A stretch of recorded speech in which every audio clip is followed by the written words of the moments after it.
10월 6일 북한 뉴스 브리핑 시작하겠습니다. 유엔 안전보장이사회 산하 대북제재위원회의 전문가 패널 중간보고서가 지난 4일 공개됐습니다. 이 보고서에는 매년 되풀이되고 있는 이 북한의 다양한 제재 회피 실태와 그 수법을 자세히 소개하고 있는데요. 이번에 공개된 내용에 대해서 살펴봤으면 합니다. 먼저 핵과 미사일 개발 프로그램은 여전히 계속 진행 중이라는 내용이 있어요. 먼저 좀 말씀드리고 싶은 게 이 제재위원회에 대해서인데요. 이거 먼저 설명드리고 핵 미사일 개발 프로그램 설명드리겠습니다. 2006년 10월 9일이었습니다. 네. 북한이 첫 핵실험을 하게 되는데요. 당시에 유엔 안전보장이사회 안보리 15개국의 만장일치로 네. 그 안보리 결의 제1718호가 채택이 됩니다. 이 결의 안에는 1718 제재위원회를 만들어라. 그래서 북한에게 이런 제재를 하고 제재가 잘 되는지 감시해라. 이런 이제 명령까지 포함이 되는데요. 그래서 이것을 이제 요즘 우리가 보통 유엔 대북제재위원회 이렇게 편의상 부르고 있는 것이죠. 네. 북한 핵무장과 관련해서 제재 대상인 북한뿐만이 아니라 네. 회원국들, 유엔 회원국이 안보리 결의를 잘 준수하는지 감시하는 것이 이 위원회의 목표고요. 현재 안보리가 이제 상임이사국 5개국 강대국이 있고 네. 돌아가면서 하는 비상임 이사국이 9개국이 있는데 네. 보통 이 9개국이 돌아가면서 이 제재위원회 의장국을 맡습니다. 상임 이사국이 뭐 의장국 맡으면 좀 이상하잖아요. 그러니까 네. 사실 이런 것들은 좀 그들이 이제 안 하는 것이 관행인데 지금은 그래서 이제 노르웨이가 네. 대북제재위원회 의장국이고요. 올해 시작했으니까 내년까지 이제 2년의 의장국 임기를 하게 됩니다. 자, 2009년 5월이었는데요. 그때 북한이 다시 2차 핵실험을 하게 돼요. 네. 그래서 또 이제 유엔 안보리가 만장일치로 대북제재를 결의하는데 네. 이때에 대북제재위원회를 둬도 자꾸 북한이 이렇게 제재 위반을 하고 이게 하루 이틀 끝날 문제가 아니겠구나 네. 라고 이제 판단을 해서 그때 이제 안보리에서 이 제재위원회에 전문가들까지 붙여줍니다. 제재위원회만 가지고는 안 되겠다 해서 각 분야 이제 전문가들을 뽑아가지고 붙여주게 되는데 이게 유엔 대북제재위원회 전문가 패널 이렇게 뉴스에 설명이 되는 거예요. 네네. 당시 이제 반기문 총장 네. 시절이었죠. 그래서 이 전문가들은 안보리 상임이사국 5개국 네. 그리고 한국, 일본 이렇게 해서 7개국에서 이제 추천하거나 또 추천해서 합의한 전문가들이 이제 전문가 패널로 임명이 되는데 지금은 이제 한 명이 더 늘어나서 8명을 네. 유엔 사무총장이 임명을 하고 있습니다. 북한이 계속 안보리 결의 위반하고 핵실험, 미사일 실험 이어가고 있으니까 이 대북제재위원회와 네. 전문가 패널이 이제는 마치 상시 조직인 거죠. 네. 유지가 되고 있는 건데 원래 원안으로는 네. 그 결의에 따른 내용만 확인하는 게 있는데 이제 유엔의 그 북한의 대북 제재가 이제 네. 뭐 상시적인 일이 되다 보니까 마치 우리가 무기 계약 노동을 할 때처럼 네. 뭐 정규직은 아니지만 자동으로 이어지는 것처럼 대북제재위원회와 전문가 패널이 네. 그 미션이 계속 이제 이어지고 있는 겁니다. 그래서 이 전문가분들은 뭐 한국의 뭐 전문가들도 예전에 이제 들어가기도 했고 했는데요. 뭐 핵무기, 대량살상 무기, 또 뭐 재래식 무기, 네. 관세, 군축, 재무, 해상 운송, 미사일 기술 이런 쪽으로 이제 난다긴다 하시는 분들이 포진을 해 계시고요. 개개인의 역량을 놓고 보면 사실 뭐 어벤져스급이다 우리가 이렇게 얘기할 수 있고 그래서 이제 이분들이 해마다 대북 제재가 어떻게 되고 있는가를 안보리에 보고서를 써서 제출을 하는데 네. 때때로는 중간 보고서 식으로 이제 공개를 하는 거죠. 이게 이제 안보리에 회람이 돼서 채택이 되면 언론에 이제 공개가 되는 겁니다. 그래서 말씀해주신 보고가 네네. 중간 보고라는 게 이런 맥락에서 나온 거다라는 네네. 걸 먼저 이제 구독자분들께 설명을 드리는 거고요. 자, 이제 보고서 내용으로 넘어가 보겠습니다. 네. 핵심은 북한이 여전히 핵무기나 미사일 개발을 하고 있다 이렇게 진단을 했어요. 영변 그 핵시설 단지에 5kg 원자로가 네네. 있는데 이건 물론 이제 북한이 이전에 껐습니다만 네. 그 주변에 우라늄 농축 시설은 여전히 활동 중이다 이렇게 전문가들이 본 겁니다. 그래서 이 방사화학 실험실 뭐 이렇게 북한이 이름을 붙이고 있는데 네. 플루토늄을 추출하고 남은 핵 연료를 재처리하는 공장이에요. 그래서 여기가 계속 돌아가는 게 이 전문가들이 보기에 확인이 됐다 이런 것이 보고서에 나왔고요. 그리고 또 북한이 이제 새로운 형태의 그 잠수함 발사할 수 있는 탄도미사일. 네. 그러니까 잠수함에서 물에서 이제 뿅 쏴가지고 네. 여러 번 설명드렸죠. 네. 날려 보낼 수 있는 탄도미사일 개발을 하고 있다 이런 의견도 네. 분석에 덧붙였고 또 북한이 시리아나 이란과 군사 협력을 하고 있을 가능성도 있다. 이런 분석도 같이 내보냈습니다. 네, 그 다음으로 이 국경 봉쇄로 인해서 정유 제품 수입이나 석탄 밀 수출량이 많이 줄었다 이런 내용도 있어요. 예, 북한이 이제 외국으로부터 정유 제품 같은 경우는 그 수입할 수 있는 한도를 유엔이 정했죠. 그렇죠. 너무 많이 수입해서 그걸 이제 군사 연료로 쓸 수 있다 이런 우려 때문에 또 핵과 미사일은 도대체 무슨 돈이 있어서 니들이 이거 개발하는 거야? 들여다 봤더니 석탄 수출을 엄청 많이 했다는 거예요. 네네. 그래서 석탄 수출을 못하게, 네. 그래서 핵 미사일 개발을 못하게 해서 이 두 가지 정제유 수입 쿼터제와 네. 석탄 수출 금지가 현재 유엔 안보리가 하고 있는 대북 제재의 뭐 양대 축이다. 네. 그러면 이제 이렇게 말씀을 드릴 수 있어요. 그래서 이제 그 제재위원회 전문가들은 이제 뭐 통계도 살펴보고 여러 뉴스도 종합했겠죠. 네. 그래서 이 1년에 이제 북한이 외국에서 수입해올 수 있는 정제유량이 50만 배럴로 딱 묶여 있습니다. 네. 살펴봤더니 1월에서 7월 사이에 북한이 수입해온 정제유가 한 2만 배럴 조금 넘어서 쿼터에 비하면 한 5%가 조금 안 되는 양만 수입한 것으로 전문가들이 이제 통계는 확인을 했는데요. 네. 또 석탄과 같은 경우에는 하지 말라고 하는데도 또 네. 했단 말이에요. 그래서 그 양이 1월에서 4월까지는 한 36만 톤 정도가 확인이 됐다. 네. 이거를 지난해와 비교해봤더니 지난해는 한 120만 톤 정도를 하지 말라는 걸 했단 말이에요. 네네네네. 불법으로. 근데 어쨌든 지난해 대비 한 4분의 1 정도로 줄어든 것 아니냐. 음. 통계적으로는 그렇다. 이렇게 네네. 보고서에 나왔고요. 또 사치품이나 소부재 수입 이것도 이제 유엔의 제재 대상이에요. 네네. 왜 이런 걸 제재 대상을 하냐면 음. 김정은을 비롯한 이제 고위 간부들은 네네. 닐리리아 이제 먹고 마시고 쓰고 그렇죠. 싶은 거 다 쓰고 지들은 편히 사니까 음. 자꾸 이런 대량살상 무기 개발을 해서 음. 국제사회에 이제 도발을 하고 또 주민들 민생은 돌보지 않는 것 아니냐. 그래서 네네. 너 이 녀석들 너희들도 이 편히 못 살아 해가지고 유엔에서 사치품 네. 이런 것들도 이제 음. 제재 목록으로 넣은 거거든요. 뭐 고급 자동차나 양주 이런 수입을 북한이 그동안 많이 했는데 네네. 뭐 상당히 많이 좀 감소했다. 음. 통계적으로는 뭐 그렇게 확인을 했고요. 벤츠 바이마우, 마이바흐 네. 두 대, 뭐 토요타 렉서스 뭐 이런 것도 혐의가 있어서 계속 전문가들이 뭐 정보를 이렇게 찾아다니고 또 정보 의뢰도 하고 이런 네. 추적 작업을 하고 있다. 이렇게 보고서에 나왔네요. 네.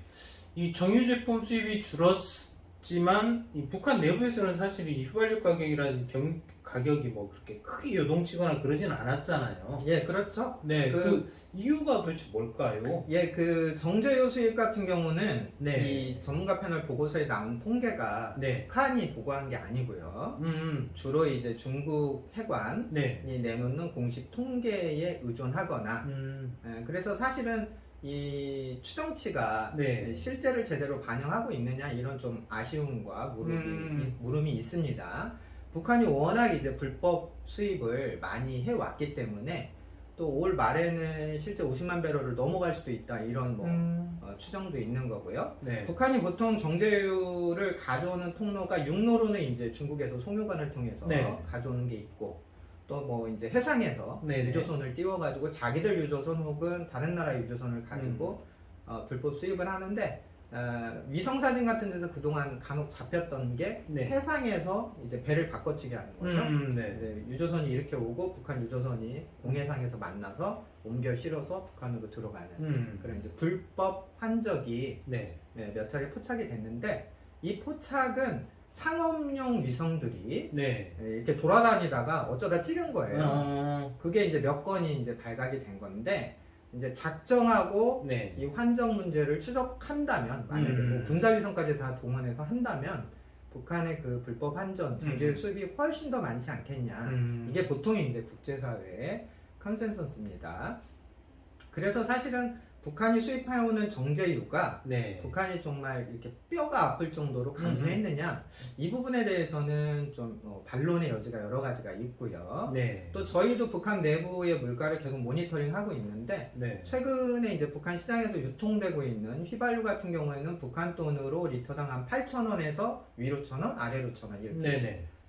변동성이 있습니다. 디젤유 같은 경우에는 북한 돈 한 6,000원, 그래서 네. 리터당 위로 1,000원, 아래로 1,000원. 네, 그러니까 뭐 한 5,000원에서 7, 8,000원 정도 이렇게 네네. 변동폭이 있다라고 저희가 모니터링을 하고 있는데 그럼 이게 과연 뭐 어떤 거냐 궁금하실 거 아니에요? 네. 국제유가 변동률 폭과 크게 다른 건 없다. 그러니까 일종의 소폭 변동폭은 있지만 네네. 전반적으로는 안정세 아니냐 이렇게 저희는 분석을 하고 있습니다. 그래서 뭐 또 한편으로는 이 불법 환정을 통한 그 밀수가 네. 꾸준히 유지되고 있는 측면도 있고 북한 내부도 지금 코로나 때문에 여러 가지 통제, 이동 통제가 많기 때문에 네. 북한 내부의 그 정제유 수요가 또 평상시랑 비슷하거나 조금 감소했거나 네. 이런 게 이제 맞아 떨어지면서 불법 밀수출은 꾸준히 되고 북한 내부의 수요는 조금 줄어들면서 북한 내부의 그 휘발유, 디젤유 가격이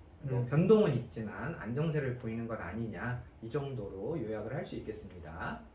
네, 이 석탄을 밀수출하는 양이 좀 많이 줄었다라고 얘기하는데, 근데 이제 최근에 가장 크게 이슈가 됐던 게 중국의 전력난 아니었겠어요? 네, 그렇죠. 중국의 전력난이 심화되면 만약에 뭐 북한에서 석탄을 몰래 파는 양이 좀 늘지 않을까 이런 생각이 좀 들기도 하는데요. 예, 그렇습니다. 뭐 경제 기본 원리를 아는 뭐 중학생 수준만 돼도 당연히 유추가 가능한 그런 이슈죠. 네, 지금 중국이 뭐 석탄난 엄청 심하죠. 그래서 외국에서 석탄을 수입하는 양이 감소를 했고 네. 내부에서 이제 수요가 계속 유지가 되고 있기 때문에 수요 공급이 이제 무너진 그런 상황인데요. 예를 들면 동북 삼성 같은 경우에 네. 북한 위로 가면 이제 동북 삼성 아니겠어요? 네.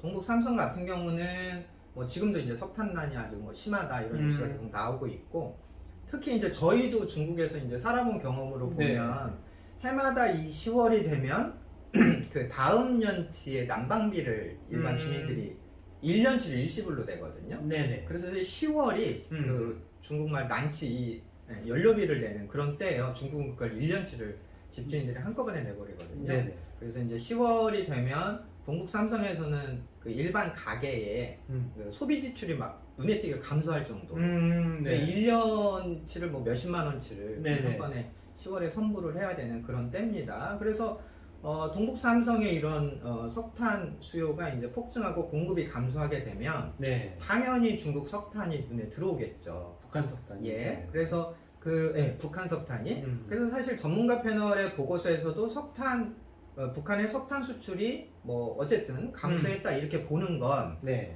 사실은 북한이 제출한 통계도 아니고 네네. 중국이 공식적으로 제출한 통계도 아니고 이리저리 퍼즐 맞춰서 추정한 거란 말이에요. 네. 그래서 어쨌든 북한이 석탄 수출 금지기 때문에 네. 중국 입장에서도 우리가 북한에 이만큼 수입했어 라는 걸 공식화하기 곤란할 거 아닙니까? 그렇죠. 자, 이런 상황에서 이제 중국의 석탄 수요가 폭증하고 북한 같은 경우에는 김정은 집권 이후에 네. 석탄 수출이 이제 외화벌이의 효자였는데 그렇죠.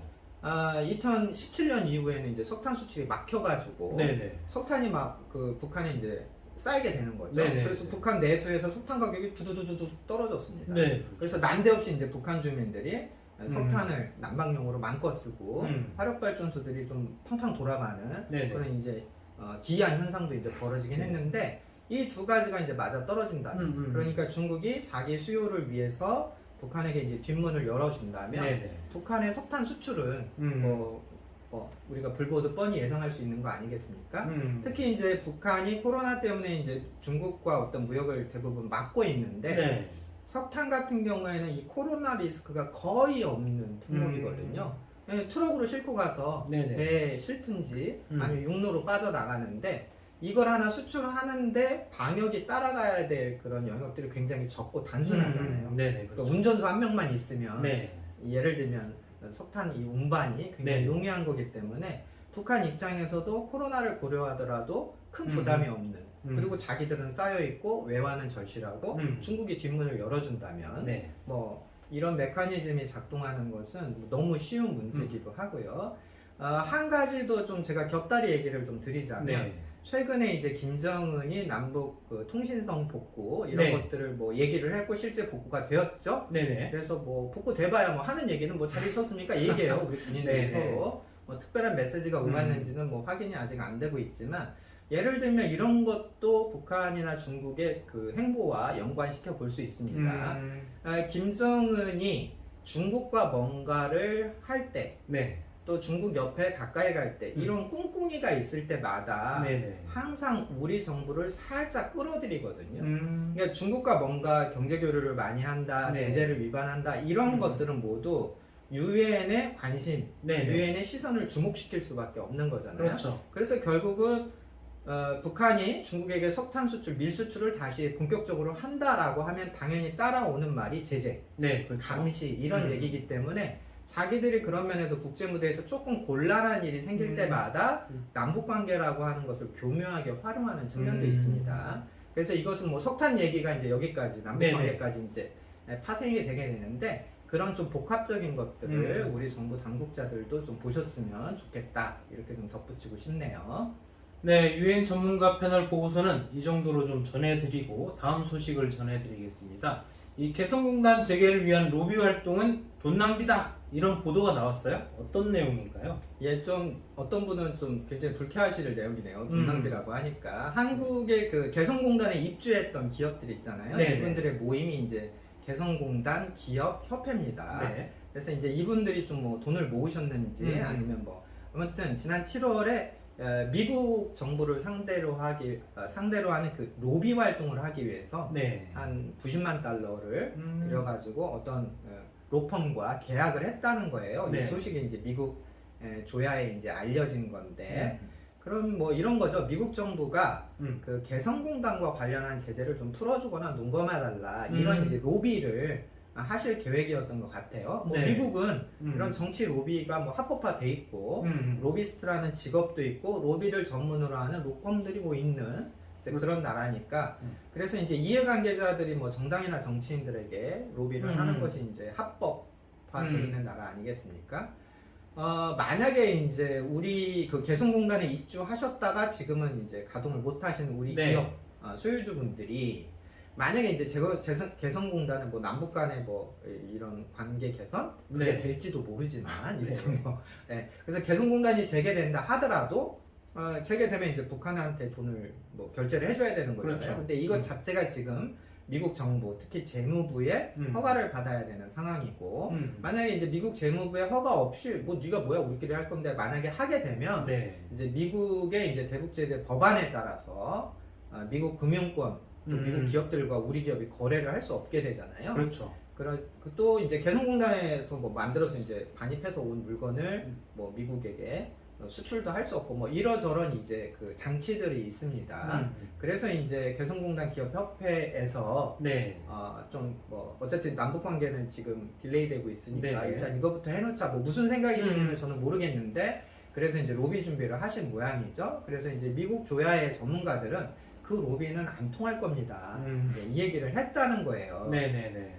뭐 이유는 간단합니다. 미국 정부의 대북 제재가 네. 뭐 단독 제재 뭐 이런 식으로 표현이 되긴 하는데 네. 내용과 구조를 보면 사실은 유엔 안보리가 만들어 놓은 대북 제재 설계 안에 네네. 거의 비슷해요. 네. 거의 비슷합니다. 미국 자체도 유엔 안보리 상임 이사국인데 그렇죠. 안보리가 만들어 놓은 제재 안을 나는 빠질게 이러기도 조금 곤란한 거고 네. 미국 행정부가 과연 현재 가지고 있는 대북 정책 기조를 놓고 볼 때 안보리 제재를 위반하면서까지 그걸 봐주겠냐 이건 이제 너무 그 상식 아주 그냥 단순한 셈법이기 때문에 네네. 그런 미국 그 정부를 상대로 한 의회를 상대한 로비가 안 통할 것이다 이런 것이 이제 미국 조야의 전문가들 의견으로 나왔다 그 내용인 것 같습니다. 네, 이분들 얘기만 들어보면 이제 우리 기업들의 피해가 좀 많이 크다. 뭐 이 부분에 대해서는 저도 좀 안타깝게 생각은 하는데 그렇다면 실제 개성공단이 뭐 북한 주민들에게 도움이 되는지 아니면 우리 기업에 도움이 되는지 좀 궁금하거든요. 예, 개성공단에 대해서 정말 오해가 많고요. 판타지도 많고 거짓말도 많습니다. 근데 오늘 다 말씀드릴 수는 없고 제가 3가지 정도만 요약을 중요한 거만 말씀드릴게요. 네. 개성공단에 대한 오해 중에는 한 3가지 정도 제가 꼽는 게 있는데, 첫 번째, 우리 기업에 이익이 된다. 그렇죠? 두 번째, 북한 노동자, 북한 주민들의 소득 증가에 도움이 된다. 네. 그래서 세 번째, 개성공단은 우리 정부가 폐쇄한 거다. 근데 이 3가지가 대표적인 잘못된 전 오해라고 보거든요. 네. 하나씩 말씀드린 게 쉬운 것부터 말씀드릴게요. 네. 개성공단 폐쇄된 지 이제 5년, 만 5년이 네. 넘었는데, 개성공단 폐쇄는 원래 북한의 결정입니다. 김정은의 결정이에요. 그러니까 북한이 네. 개성공단을 볼모로 계속 이제 대남 도발을 강행을 하니까, 당시에 이제 우리 정부가 개성공단에 우리 인원이 추가로 더 들어가는 거, 네. 이런 것들을 일단 하지 말아라 라고 한 거죠. 그래서 더 이상 이제 개성공단이 이렇게 들어가는 거, 이런 것들은 허용해주지 않겠다. 네. 이 얘기가 나오니까 그 다음날 북한이 개성공단 다 나가, 이런 거예요. 그러니까 개성공단에 상주하고 있었던 우리 네네네. 인원을 최종적으로 강제 추방하고 네. 우리 기업의 자산을 동결하고 자기들 마음대로 이제 뜯어가기 시작한 것은 네네. 북한이 먼저 했다는 겁니다. 그래서 일부 이것을 좀 정치적 편향으로 보시는 분은 개성공단으로 김정은을 기분 나쁘게 긁은 건 우리 정부 아니냐, 이제 이런 얘기들을 막 하고 다니시는데, 네. 정치가, 남북 관계가 그런 식으로 누구 기분 상하게 하고 그렇게 되는 건 아니지 않겠습니까? 네네. 그래서 개성공단의 폐쇄가 음. 우리 정부의 일반적 독주로 됐다, 이것은 좀 잘못된 오정보고요. 구독자분들 그거 확실히 사실관계 확인해 주셨으면 좋겠고요. 네. 자, 두 번째로는 우리 기업의 입장에서 보면 네. 개성공단이라는 게 우리 기업에 꼭 이익이냐? 개성공단이라는 조건은 이 기업의 입장에서는 굉장히 특수한 조건입니다.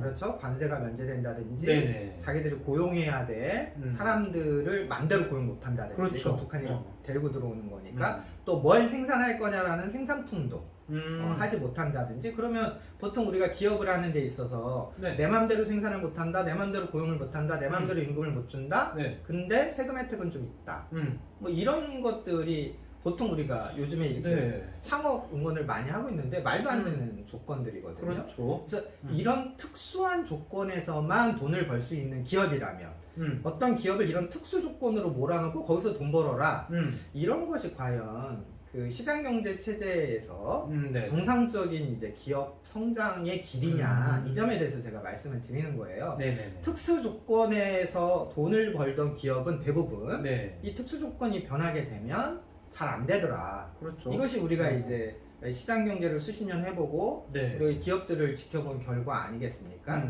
그래서 오히려 우리 정부가 또 우리 기업인들도 개성공단이라는 특수 조건에서 자꾸 돈을 벌겠다, 이런 생각을 하는 것보다는 네. 오히려 이번 기회, 이런 상황을 좀 고려를 해서 개성공단 입주 기업들이 일반 기업들이 하는 정상적인 생산 방식으로 나오는 것이 오히려 네. 장기적인 구조 개편에서 긍정적인 건 아니냐. 예를 들면 개성공단에 이런 생산 물자나 이런 게 지금 다 어차피 묶여 있는데, 네, 그렇죠. 그렇다면 이런 분들이 다시 우리나라에서 기업을 할 수 있고 생산 덤비를 갖출 수 있도록 우리 정부가 도와준다든지, 네. 갖다 쓸 지원 자금이 없는 것도 아니에요. 남북 개발, 그러니까 남북 그 협력 기금 같은 기금이, 것들을 네. 이런 식으로 쓰는 것들, 그래서 경제 유발 효과도 많기 때문에 이런 걸 어떤 국민이 반대하겠습니까? 그렇죠. 예, 그런 것도 있고요. 또 그렇게 하셨던 분들이 또 한국에서는 어렵다, 그럼 우리 베트남이나 말레이시아나 인도로 가겠다, 그러고 하면 그런 것들을 우리 정부 차원에서 적극 지원해 준다든지, 이런 좀 발상의 전환이 필요한 겁니다. 네. 개성공단이라고 하는 시장경제에서 볼 수 없는 특수 조건에서 기업 활동을 했던 것을 너무 이제 당연시하는 것을 이제 그만해야겠다, 네, 이런 네, 것들 두 번째로 말씀드리고요. 마지막으로는 질문하셨던 북한 주민의 소득의 네. 문제가 있어요.